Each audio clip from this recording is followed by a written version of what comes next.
అర్జున్ ప్రసాద్ గౌతమ్ని ముట్టుకోనివ్వకుండా దూరంగా నెట్టి నువ్వు నాకు దూరంగా ఉండు అంటూ గౌతమ్తో మాట్లాడకుండా కోపంగా అసహ్యించుకుంటూ వెళ్ళిపోవడంతో అహల్య తట్టుకోలేకపోతుంది.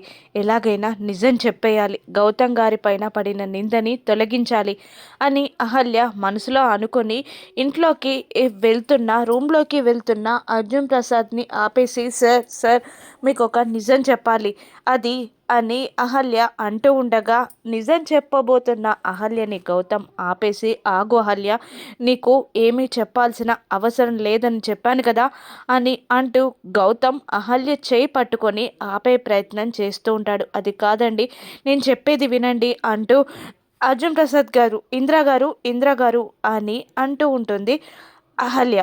కానీ అహల్య నిజం చెప్పకుండా గౌతమ్ ఆపేసి అహల్యని బలవంతంగా పైన రూమ్లోకి తీసుకెళ్తాడు గౌతమ్. ఏం చేస్తున్నారండి మీరు అని గౌతమ్ అహల్యని నిలదీస్తుండగా, ఏం చెయ్యమంటారండి, మీరు చెయ్యని తప్పుకి మీ పైన నింద పడుతుంటే చూస్తూ ఎలా ఊరుకోమ్మంటారు? ఇప్పుడే వాళ్ళకి నిజం చెప్పేస్తాను.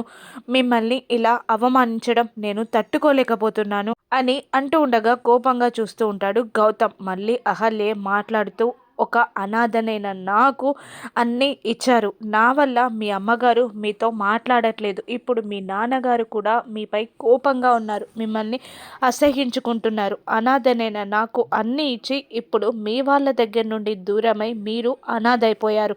నేను ఇప్పుడే నిజం చెప్పేస్తా అని అహల్య వెళ్ళబోతూ ఉండగా గౌతమ్ ఆపేసి, నేను చెప్పినా మీరు వినరా అని నిలదీస్తూ ఉంటాడు గౌతమ్. అప్పుడు అహల్య, లేదు, మీ విషయంలో ఆ దేవుడు చెప్పినా కూడా నేను వినను అని మొండిగా అంటూ వెళ్ళబోతున్న అహల్యని గట్టిగా చెయ్యి పట్టి లాగి, అహల్య అంటూ అహల్యని కొట్టడానికి చెయ్యెత్తుతాడు గౌతమ్.